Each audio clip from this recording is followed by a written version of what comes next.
juga ada Ustadz ada Ustadz Romsi dari Sydney juga mau ada resen. Tapi sebelum ke Mas Romsi, Ustadz Romsi, saya bacakan dulu ini ada untuk Bang Akbar, surat AHY kepada Pak JKW itu kan sudah pada jalurnya, ibaratnya seorang warga RT berbuat melanggar hukum, maka aparat akan meminta izin kepada Pak RT sebagai pemimpin dari warga tersebut di lingkungannya untuk menanyakan perihal warganya yang berbuat melanggar hukum tersebut. Gitu. Jadi sudah ada indikasi bahwa ini sebenarnya ada banyak keterlibatan dari istana. Kemudian untuk kembali ke Bang Benny, katanya masalah KLB abal-abal sudah menabung genderang perang terbuka. Dan Mas Agus memilih jalur hukum yang dalam tanda kutip ada dalam lingkungan kekuasaan. Kekhawatirannya ada kepentingan yang intervensi, hasilnya salah satunya adalah presidensial threshold. Ada komentarnya, ini yang saya suka dari Demokrat, tidak ada alasan pemerintah intervensi. Nah, ini Saman udah berubah nih Bang, katanya. Intervensi selalu ada, baik nyata ataupun diam-diam kepada Pak Benny. Ini ada lagi ya, mungkin sekalian juga untuk Pak Nasir juga, ini masalah dari, itu tadi dari, sebentar, dari Mas Adri ya. Kemudian ada dari Mas Chris di San Francisco. Dasarnya adalah sebenarnya kembali kepada partai-partai politik yang ada saat ini, yang saya singkatkan ini bahwa sebenarnya ini akibat daripada daulat bukan lagi di rakyat, tapi daulat di partai. Jadi ada kekuasaan dari partainya itu sendiri yang lebih besar daripada kedaulatan rakyat, sehingga itulah yang diperebutkan orang gitu loh. Kemudian dari Surabaya juga ada nih untuk Pak Benny, ini banyak nih, bukankah daulat rakyat sekarang diambil alih oleh daulat partai seperti undang-undang MD3 maksudnya. Jadi sama dengan Bung Chris tadi dari San Francisco. Jadi bahwa anggota DPR lebih takut di-recall daripada memposisikan dirinya untuk memperjuangkan konstituennya gitu loh.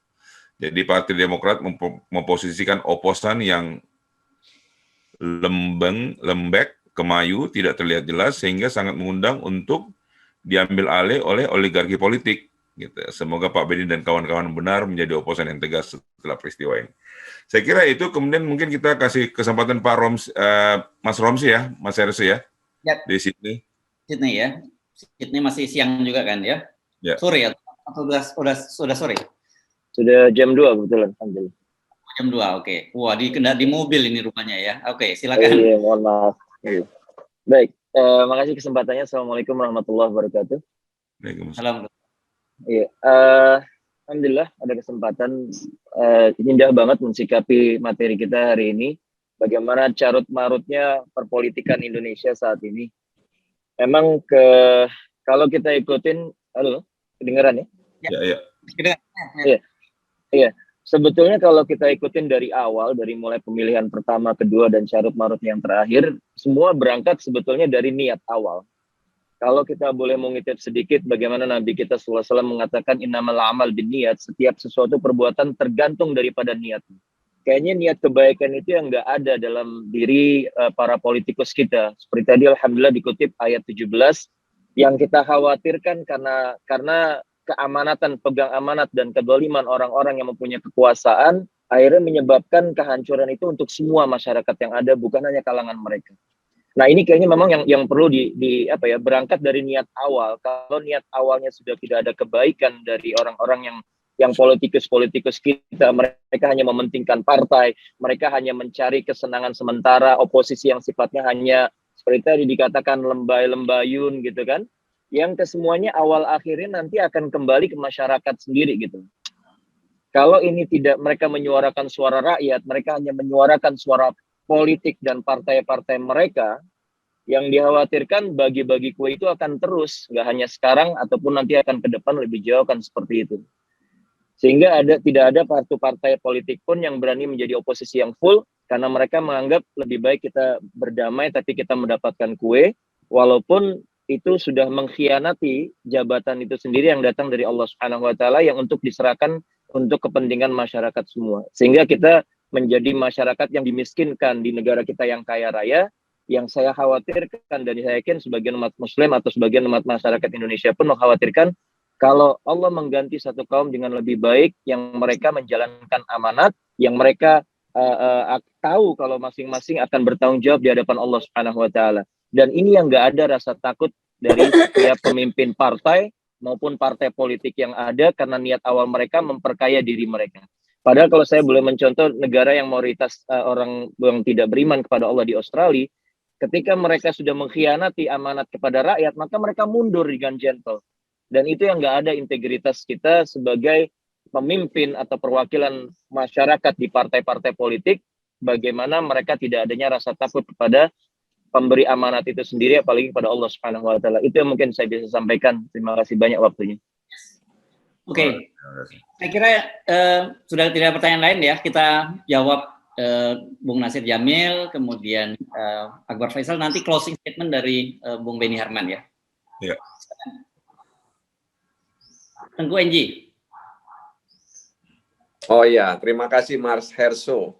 Saya mungkin juga tidak bisa lama lagi karena saya harus berkomunikasi dengan Isma Khaira, korban Undang-Undang ITE yang hari ini dibebaskan karena ada asimilasi akibat COVID-19. Tapi memang persoalan-persoalan demokrasi, politik, hukum, dan lain sebagainya yang kita alami hari ini ya karena memang pondasi yang kita bangun itu sangat rapuh. Jadi pasca rezim Orde Baru jatuh, kita tidak melakukan konsolidasi, dan pondasi yang dibangun oleh rezim Orde Baru itu kemudian tidak kita robohkan. Nah, itu sebabnya kenapa kemudian meskipun kita sudah di era reformasi, perilaku di masa rezim Orde Baru itu masih hadir. Bahkan mereka masuk ke cabang-cabang kekuasaan dengan memakai jubah reformasi. Ya. Mereka masuk ke cabang-cabang kekuasaan dengan memakai jubah reformasi. Dan akibatnya apa? Mereka memenjarakan reformasi. Jadi mereka memahami betul bahwa kalau reformasi berjalan dengan baik, maka pengaruh-pengaruh masa lalu itu akan bisa dikikis, meskipun tidak habis. Nah, karena itu cara yang paling efektif itu adalah memenjarakan reformasi. Nah, oleh karena itu, kalau menurut saya ini efektif, Nah, karena itu kalau kita lihat hari ini yang eksis di cabang-cabang kekuasaan juga kan hampir wajah-wajah lama, yang memiliki yang berkumpul dalam oligarki juga wajah lama yang dulu juga ada di masa Orde Baru, tapi mereka memiliki pengaruh yang kuat untuk mempengaruhi kebijakan-kebijakan negara. Nah, karena itu menurut saya memang inilah problematika demokrasi, walaupun memang demokrasi itu disebut-sebut sebagai the second best, dan tentu memang demokrasi dimanapun itu selalu kemudian menghilangkan bahkan melanggar apa yang disebut dengan right equality atau equality rights, Ini memang problem, dan apa yang saya ketahui tentang demokrasi memang di mana-mana demokrasi itu biasanya pada umumnya melahirkan 3 hal. Pertama, pemimpin yang bodoh, kemudian tirani mayoritas, dan yang ketiga itu adalah oligarki. Jadi memang nggak bisa dimusnahkan ini. Jadi tirani mayoritas bukan hanya mengenai jumlah, tapi juga kekuasaan yang menumpuk itu, sehingga kemudian bisa menindas orang-orang yang tidak sepaham, orang-orang yang berbeda pendapat. Jadi inilah buah demokrasi yang kita hadapi hari ini. Nah, karena itu memang apa yang dialami oleh partai-partai politik, saya pikir ini adalah cara kita untuk mengevaluasi demokrasi kita. Nah, kita dulu ada demokrasi terpimpin, kemudian demokrasi Pancasila, Nah, sekarang demokrasi apa? Jadi Indonesia ini mempraktekkan demokrasi apa? Ya, apakah demokrasi liberal atau demokrasi radikal, ya, seperti yang disebut oleh Rousseau, ya, atau memang kita ingin demokrasi kita adalah demokrasi religius, ya, demokrasi yang yang merujuk kepada nilai-nilai yang ada dalam Pancasila, terutama sila ketuhanan yang Maha Esa. Jadi inilah carut marut memang demokrasi kita, karena memang itu semua kembali kepada sumber daya manusia yang ada di kekuasaan dan di partai-partai politik. Saya tidak setuju kalau kemudian ada yang mengatakan bahwa kalau kita bersuara kritis kita akan di-recall. Waktu itu ada juga recall itu pernah tidak ada, ya, dalam undang-undang partai politik. Ya, pernah tidak ada. Artinya, tapi tidak juga ada orang-orang yang kemudian bersuara kritis. Artinya hanya sedikit, ya, di parlemen orang yang bersuara kritis, ya, meskipun waktu itu tidak ada recall, ya. Jadi tidak ada recall, hanya sedikit yang bersuara kritis, apalagi ketika ada recall, mungkin itu akan mempengaruhi, ya, mempengaruhi. Kenapa? Tapi bukan soal itu sebenarnya, ya. Kritis atau tidak kritis itu juga bukan soal recall, tapi bagaimana cara dia menyampaikan, ya, cara dia menyampaikan, ya, dengan baik, dengan bahasanya. Seperti Om Beni, ya, itu selalu menyampaikan bahasa-bahasa dalam tanda kutip yang sulit, ya, untuk dijerat, dalam tanda kutip sulit dijerat. Jadi tetap kritis Om Beni ini, ya, tapi redaksinya, kosakatanya itu sulit untuk kemudian dalam tanda kutip dikriminalkan, ya. Begitu juga dengan senior kita Roger, ya, Bang Rocky Gerung, itu juga sangat kritis, ya. Ya, tapi beliau memilih bahasa, kosakata yang kemudian tidak berpotensi dikriminalkan. Jadi ini soal cara bagaimana kita menyampaikan, ya, kalau dalam bahasa Nabi itu adalah qaulal haq, ya, kata-kata yang benar, ya, tidak mesti dengan caci maki, tidak mesti dengan hujatan dan lain sebagainya, ya, tapi bisa menggunakan kalimat-kalimat, ya. Kalau perintah Al-Qur'an kepada Nabi Musa, perintah Allah di dalam Al-Qur'an kepada Nabi Musa, kepada Fir'aun itu ada beberapa kaulan, ya, kalimat-kalimat yang diperintahkan oleh Allah kepada Nabi Musa. Bagaimana dia berkomunikasi dengan Fir'aun, bagaimana dia menginterupsi dan mengkritik Fir'aun, ya, kaulan laina, ya, dan kaulan lain-lainnya. Nah, oleh karena itu dalam pandangan saya memang Om Beni, Bang Akbar, apa yang kita alami ini adalah harus introspeksi, ya, introspeksi bagi kita untuk mengevaluasi demokrasi. Jadi benar adanya kalau kemudian orang mengatakan kami tidak sedang membela Demokrat, tapi kami sedang membela demokrasi. Ya, bisa dibenarkan kalimat itu, ya, bahwa kalau kita kemudian membicarakan ini bukan kita membela Demokrat, tapi kita sedang membela demokrasi karena ini adalah pilihan, ya, pilihan kita. Nah, karena itu mau tidak mau, suka atau tidak suka, ini pilihan kita, ya. Nah, karena apa? Karena sepengetahuan saya demokrasi itu memiliki nilai-nilai yang ideal, ya, nilai-nilai yang ideal. Ya, tapi dalam prakteknya memang nilai-nilai ideal itu tidak bisa dilaksanakan karena faktor manusianya, ya, faktor manusianya. Nah, karena itu berbeda, ya, berbeda misalnya di negara-negara yang sudah maju. Makanya saya katakan tadi demokrasi poliarki, ya, yang dikemukakan oleh Dahl itu lebih cocok diterapkan di negara-negara maju. Sementara negara-negara kita, ya, negara seperti negara Indonesia yang sedang berkembang ini kurang cocok, ya, bukan menjadi tempat yang subur untuk tumbuhnya pohon demokrasi yang bernama poliarki. Oleh karena itu sekali lagi ini tantangan, ya, tantangan bagi kita untuk menyeimbangkan antara daulat partai dan daulat rakyat. Karena apapun ceritanya partai itu pilar demokrasi, ya, pilar demokrasi. Dia adalah bersama pers, ya, bersama cabang-cabang kekuasaan lainnya menjadi rumah Indonesia, ya yang seharusnya menjadi tempat yang nyaman bagi warga negara Indonesia. Tapi memang kita sedang berproses.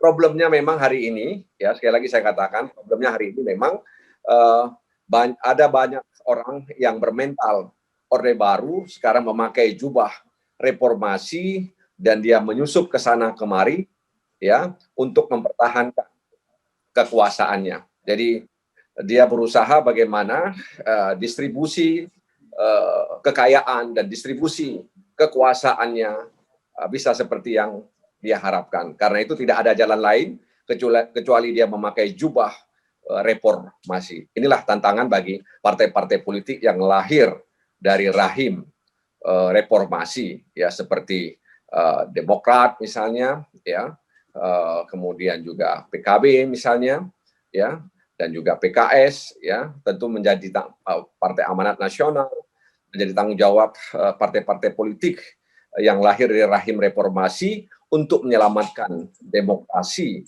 di Indonesia agar kemudian kekhawatiran bahwa akan ada partai tunggal, kekhawatiran yang akan membuat demokrasi semakin buruk itu akan bisa kita cegah. Tapi saya yakin bahwa kita punya kekuatan di luar kekuatan manusia, ya, yang bisa mengendalikan ini. Asal kita memang dekat dengan sumber kekuatan itu. Ya, kekuatan itu tidak tertandingi, ya. Kekuatan itu tidak dibatasi oleh waktu dan ruang, ya. Kekuatan itulah yang kita sebut dengan kekuatan dan kekuasaan Allah Subhanahu wa taala, Tuhan yang Maha Esa. Meskipun memang ini sepertinya apologi, ya. Tapi ini bukan apologi, tapi ini adalah upaya untuk kita merasa tidak sendiri ketika kita berusaha membela demokrasi, ya. Terima kasih Mas Herso. Saya mohon izin kalau bisa meninggalkan ruangan ini, ya. Oke. Baik, terima kasih Bung Jamil. Jadi saya garis bawahi satu bahwa kelihatannya Bung Jamil menyamakan Bung Beni Harmani seperti Musa gitu ketika berbicara, ya. Tapi kan Musa waktu itu berbicara dengan Fir'aun. Tahu siapa yang dimaksud Fir'aun. Saya nggak mau nyebut siapa Fir'aunnya kena Oke. Masuk. Ya. Sorry. Ya, Bung Akbar Faisal sekalian closing statement ya, Bung Akbar Faisal ya. Ya, saya mohon maaf, saya terganggu banget dengan jaringan di sini yang tidak terlalu bagus. Tapi saya menikmati betul perdebatan teman-teman. Tentu saja saya harus memberikan permakluman kepada teman-teman semuanya, terutama Pak Beni yang harus menjaga partainya, ya, dari berbagai macam sergapan. Itu adalah silakan Pak Beni, dan pada bagian-bagian yang saya bisa pahami secara logik, saya akan selalu bersama Anda. Anda kenal siapa saya gitu, ya. Nah, tetapi sebenarnya yang ingin saya katakan begini, yang saya mau katakan begini, sambil menelaah, memikirkan dan atau terlibat dan atau mempertempurkan segala daya upaya, terutama pada politik tingkat elit yang memang selalu menyenangkan, ada yang ingin saya mau sampaikan pada teman-teman, bahwa kita memang sudah harus bersepakat secara totally bahwa pengelolaan partai politik kita itu memang harus kembali seperti apa yang seharusnya. Bagaimana sih seperti yang seharusnya? Bagaimana meritokrasi, bagaimana kemudian transparansi, bagaimana distribusi kewenangan, bagaimana distribusi kader pada jabatan-jabatan yang penting. Saya malah memikirkan seperti ini misalnya. Ketika pemerintahan nantinya, entah siapapun itu pemenangnya, mau Partai Demokrat, mau Partai PDIP, mau Nasdem, masing-masing partai berani mengajukan kadernya. Contoh, kalau misalnya katakanlah nantinya karena sesuai survei misalnya PDIP yang memenangkan, hari ini kan surveinya seperti itu, kita tidak tahu 3 tahun yang akan datang. Tapi kemudian Partai Demokrat berani menawarkan kepada pemerintahan, meskipun logikanya dipertanyakan, misalnya, saya minta saudara Beni Harman menjadi Menteri Hukum dan HAM atas berbagai catatan-catatan publiknya, supaya itu ada penghormatan pada orang-orang yang berbuat pada partai. Soal apakah ada logikanya atas nama koalisi segala macam, itu satu hal yang lain lagi. Agar kemudian kemudian partai politik kita ini diributkan oleh orang-orang yang kita tidak tahu sebenarnya kelamin politiknya seperti apa, ya kan? Orang seperti Beni, ya saya kagum pada Pak Beni, ya kan? Karena selama saya bersama di parlemen, dia mampu meyakinkan saya bahwa orang seperti Beni Harman itu layak disebut politisi. Jangan salah loh, ada orang yang 700 tahun di DPR tapi menurut saya tidak layak disebut politisi. Karena saya tidak pernah tahu apa pikirannya. Saya tidak pernah tahu niat baiknya terhadap republik ini apa. Saya tidak pernah paham apa yang telah dilakukannya untuk meyakinkan kita bahwa dia bersama dengan rakyat, setidaknya rakyat yang dia wakili gitu. Kalau kemudian ternyata politik itu yang dimaksud atau politisi yang dimaksud adalah hanya orang-orang elit yang kemudian bagaimana membagi-bagi kekuasaan, minum wine, nyerutu di hotel-hotel untuk kemudian bernegosiasi dengan kekuasaan dan atau membagi-bagi kepentingan, menurut saya itu bukan politisi. Itu adalah orang-orang yang mencari kehidupan di politik. Maka sebenarnya hal-hal seperti ini yang perlu kita pikirkan. Nah, menyangkut dengan Partai Demokrat, Om Ben, saya tahu kamu bukan orang yang cukup risih untuk berbicara apa adanya di internal. Mungkin barangkali sambil menunggu bagaimana pertarungan Anda dengan kubu Pak Muldoko untuk mengembalikan harkat dan martabat partai Anda yang menurut Anda tidak layak untuk diperlakukan seperti ini. Mulailah juga untuk bagaimana meyakinkan para elit di situ bahwa mungkin saja memang ada yang keliru yang kita lakukan. Kenapa tidak? Menurut saya kesadaran untuk itu perlu kita lakukan. Kenapa? Ya sekaligus menghubungkan dengan apa yang dikatakan Hersu tadi. Partai mana lagi Akbar Faisal? Saya tidak tahu. Tapi sejujurnya saya berpindah-pindah partai itu karena pertama saya mencoba untuk bertarung di dalamnya, tapi ternyata saya kalah. Di Demokrat saya ketua umum pemuda Partai Demokrat, tetapi kan tidak dianggap. Yang tidak dianggap itu adalah orang-orang yang hari ini beranggapan bahwa elitnya Partai Demokrat berlaku tidak benar. Jadi menurut saya memang soal waktu saja. Kita akan menyadari bahwa ada yang perlu kita lakukan, ya. Kemudian yang kedua, soal di Hanura. Ya, kenapa sampai saya pergi? Saya meninggalkan DPR. Saya masih kehilangan 1,5 miliar gaji sebagai anggota DPR yang memang banyak itu. Karena saya merasa bahwa nggak bisa dong. Masa Akbar Faisal harus memberikan permakluman pada pola pengelolaan partai seperti ini. Makanya kan kemudian kita lihat ributlah antara Pak Wiranto dengan Oso segala macam. Sejak dari awal saya ingatkan, Nasdem seperti apa nanti kita lihat. Intinya adalah saya sebagai yang menyebut diriku politisi, itu terus-menerus akan menginfluence kesadaran kita semuanya bahwa ada yang harus kita lakukan untuk pengelolaan partai politik kita. Kembali ke laptop, saya sangat berharap kepada Om Beni, Anda masuk di Partai Demokrat setelah generasi saya, dan saya sudah tidak terlalu banyak tahu tentang Demokrat hari ini, tapi menurut saya selain hal-hal yang perlu kita banggakan dari apa yang telah dilakukan SBY dan AHY, saya yakin dan seharusnya seperti itu, ada yang memang yang harus juga diperbaiki barangkali, agar kemudian partai politik kita kuat. Bayangkan saja kalau itu dilakukan, tiba-tiba menang nantinya Partai Demokrat, setidaknya kan Om Beni akan mengatakan begini, Bro AF, terima kasih ya, sudah diingatin dulu. Kira-kira begitulah, Om Beno. Sekaligus saya mohon izin karena saya harus mundur karena ada beberapa kegiatan yang lain. Teman-teman sekalian di Eropa, di Amerika, di Australia, di mana saja, sangat bangga teman-teman masih ingin dan masih mau memikirkan kondisi perpolitikan kita seperti ini. Wabillahi taufiq wal hidayah. Assalamualaikum warahmatullahi wabarakatuh. Baik. Makasih Pak Akbar. Silakan Bung Beni Harman sekalian closing statement.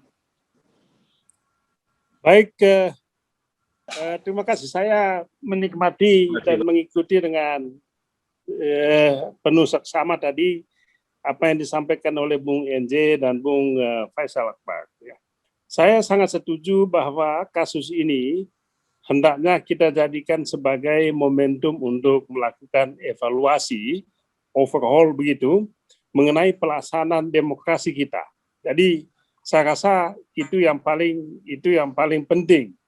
Ya, ada evaluasi sehingga kita bisa melakukan perbaikan, kita bisa melakukan pembenahan sehingga pelaksanaan demokrasi kita ke depan akan menjadi lebih baik.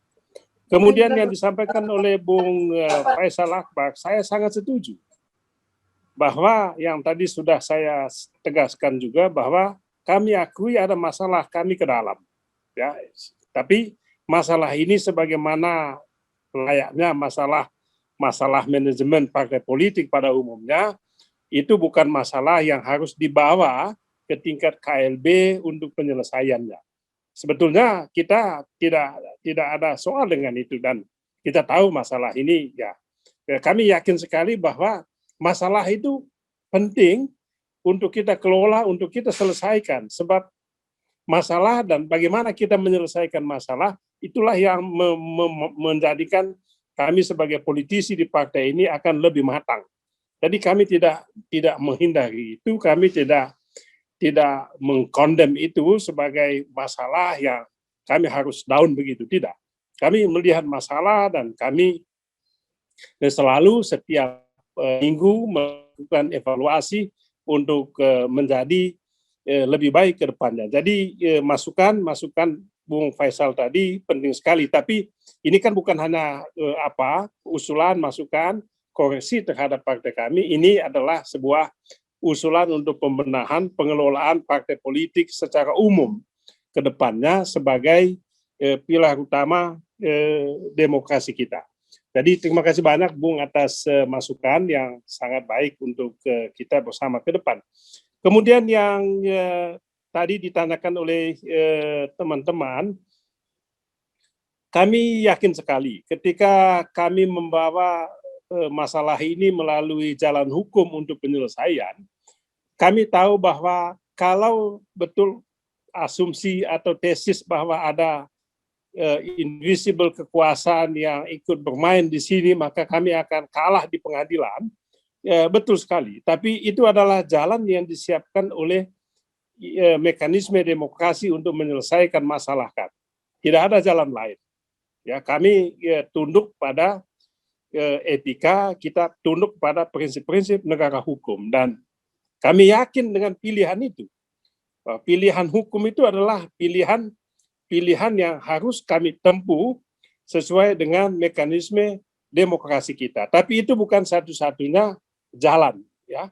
Jalan hukum itu kami tempuh untuk menegaskan kepada publik bahwa apa yang dilakukan oleh teman-teman itu tidak sejalan, tidak sesuai dengan anggaran dasar dan rumah tangga partai kami.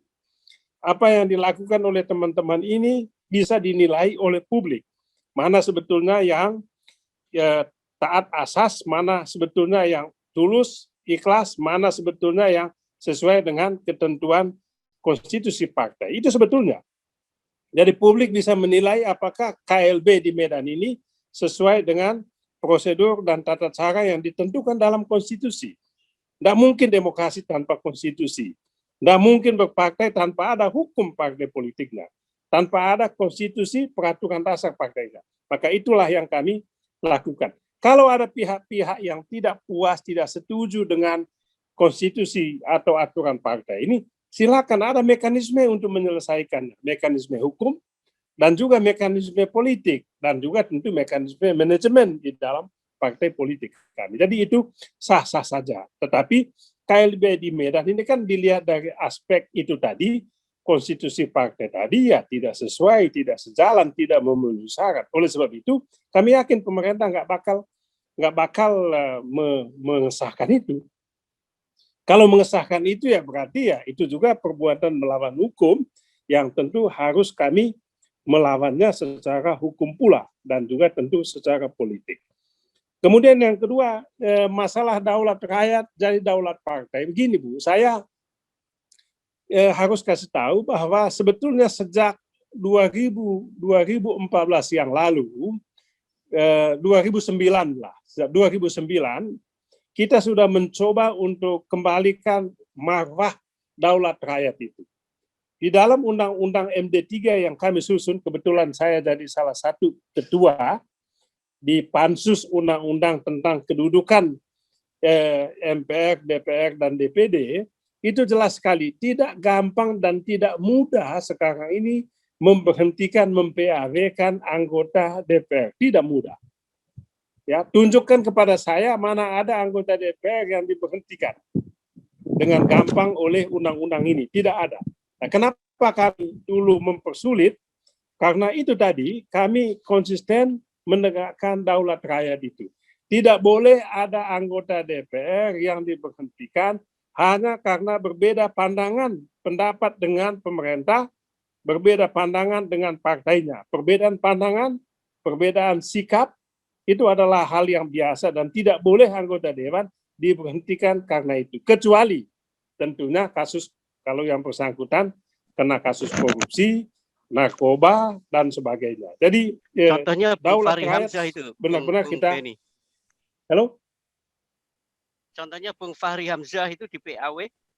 Betul sekali, Bung Fahri Hamzah itu kan sampai selesai kan tidak pernah di PAW, Bu. Di PAW oleh partainya, tapi undang-undang kita udah kunci dulu undang-undang MD3. Sehingga beliau tidak gampang di PAW. Kan begitu. Kecuali kalau dia memang diberhentikan oleh, itu dulu perbedaan itu ya, dia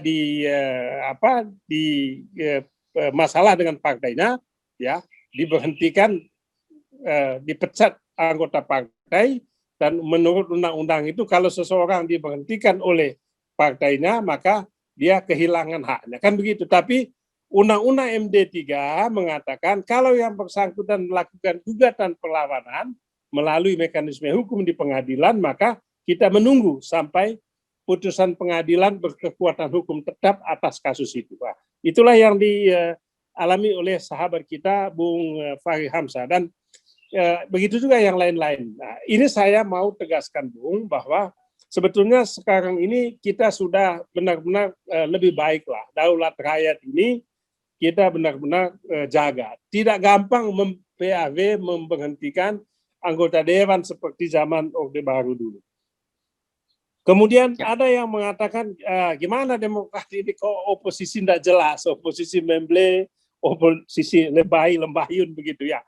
Sebetulnya tidak. Kami ini kan soal apa? Soal cara lah, Bung, ya, soal gaya, soal style aja sebetulnya ya. Dan kalau soal style itu kan tidak bisa kita perdebatkan ya. Ada pepatah Romawi Latin kuno ya, mengatakan de gustibus non disputandum dalam politik. Jadi soal style, soal gaya tidak bisa kita perdebatkan. Tapi soal substansi itu penting. Prinsipnya jelas Demokrat adalah oposisi dalam tanda kutip lah ya. Oposisi dinamakan oleh pemerintah. Ya, kami sendiri tidak pernah mengatakan kami mendeklar sebagai oposisi dalam verbalitas apa kata-kata ya, tapi dalam aksi kami harus tunjukkan ya. Saya rasa dalam hal yang prinsip sekali kami tidak pernah segan-segan untuk menyatakan sikap penolakan dan berbeda pandangan dengan pemerintah. Saya kasih contoh dengan Undang-Undang Cipta Kerja. Kami kasih contoh dengan undang-undang tentang ideologi Pancasila yang memeras Pancasila dari 5 sila menjadi Eka Sila. Kami nggak pernah segan-segan itu untuk melakukan perlawanan dan berbeda, mengambil sikap beda, sikap oposisi dengan rejim yang berlaku.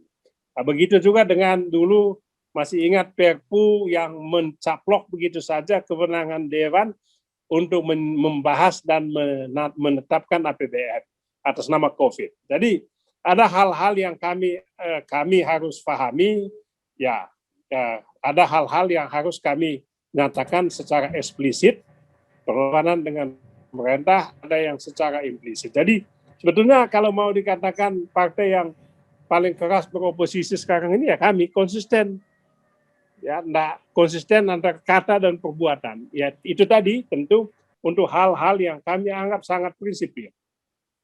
Kami tidak kompromi dengan soal-soal begitu. Jadi kalau ada yang mengatakan Demokrat mengambil oposisi tapi oposisinya masih memble, kami anggap ini sebagai satu semangat supaya kami lebih baik lagi lah untuk mengartikulasikan aspirasi dan kepentingan rakyat yang kami ayomi. Ya begitu, Mas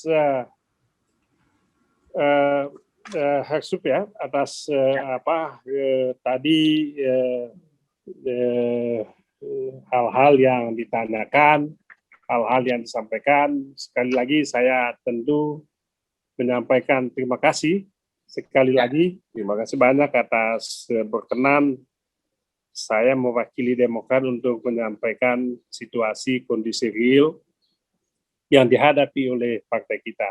Sekali lagi kami punya pandangan bahwa ini bukan hanya masalah kami, ini masalah demokrasi, masalah kita bersama. Ya, karena itu kami yakin sekali bahwa ini akan menjadi perjuangan kita bersama, perjuangan untuk menegakkan demokrasi. Nah, itu dari sisi sana, tapi dari sisi sini bagi kami ini masalah eksistensi kami juga. Ya, apa yang kami anggap sebagai eksistensi dan substansi dari sebelah sana, sebetulnya disitulah titik temu. Jadi mudah-mudahan perjuangan kita ini akan sukses dan menjadi perjuangan untuk kita sama-sama membangun negara ini, tanah air kita bersama, menjadi lebih baik untuk anak cucu kita di masa yang akan datang. Amin. Sekian Mas, terima kasih banyak. Mas Hatta, makasih banyak. Mas Heksu, makasih banyak. Ya. Makasih Bung Beni. Jadi kalau tadi masih banyak meragukan soal posisi Demokrat, sekarang mulai hari ini kalau saya sudah bisa garansi bahwa Demokrat akan full oposisi. Siap. Siap Mas Heksu. Baik.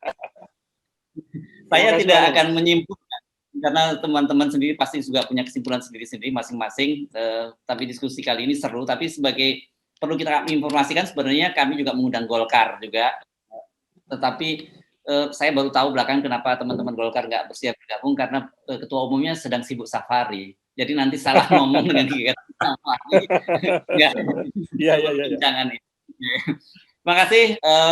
Saya Sunarif dari Forum News Network telah dipercaya kembali untuk memandu acara ini. Assalamualaikum warahmatullahi wabarakatuh. Saya kembalikan ke Karayeng Tatan. Terima kasih Mas Heksu. Waalaikumsalam. Ya, saya terima kasih sekali kehadiran Pak Beni paling tidak dengan penjelasan yang cukup gamblang dan jelas. Setidaknya keraguan dan pertanyaan teman-teman tentang apa sih sebenarnya yang terjadi di Partai Demokrat itu setidaknya sudah bisa terjawab dan lebih memberikan suatu gambaran yang jelas posisi Partai Demokrat saat ini. Terima kasih Pak Beni, seperti biasa kita terima kasih banyak bersama. Seperti kata Pak Beni, kita berjuang untuk demokrasi. Kalau saat ini yang kena virus korbannya adalah Partai Demokrat, ya mudah-mudahan setelah ini kita vaksin semuanya sehingga semua partai politik yang rentan dengan virus corona ini, virus COVID politik ini bisa teratasi semuanya gitu loh Pak Beni. Iya, terima kasih banyak Ustaz. Terima kasih. Gimana Mas? Terima kasih banyak. Setelah ini Demokrat bisa donor plasma konvaselen, jadi ditularkan ke partai-partai lain. Ya, kalau sampai selesai dan kembali kepada Mas AHY, berarti sudah ada plasma untuk didonorkan kepada partai lainnya, Pak Beni. Siap, Mas. Siap. Terima kasih banyak. Kepada Pak Nasir Jamil, terima kasih juga waktunya. Ini jauh-jauh dari Aceh. Terima kasih pencerahannya. Sekaligus juga memperlihatkan bagaimana PKS sebenarnya bersikap, walaupun saat ini dikatakan bahwa saat ini sendiri single fighter for time being ya dalam tanda kutip di parlemen sebagai oposisi, tapi tetap konsisten dan tegas untuk berada di garis oposisi. Terima kasih juga kepada Pak Akbar Faisal. Cukup banyak teman-teman pengen dengar sebenarnya Pak Akbar, tapi kelihatannya waktu juga yang akan memisahkan kita di sini. Mudah-mudahan di lain kesempatan kita akan bisa lebih banyak berdiskusi, lebih dalam dan lebih intens, sehingga kami diaspora khususnya akan mendapatkan satu gambaran yang jelas sehingga punya referensi langsung daripada pelaku politiknya tentang bagaimana bersikap dan menjawab tantangan demokrasi yang ada di negara kita tercinta. Walaupun dari luar, kami tentu berharapkan demokrasi itu tumbuh, hidup, dan berkembang, dan hak-hak rakyat akan diutamakan dibanding hak-hak para ruling class, elit politik. Terima kasih semuanya kembali, juga teman-teman yang ada di berbagai daerah, di wilayah FTA. Terima kasih sekali lagi. Assalamualaikum warahmatullahi wabarakatuh.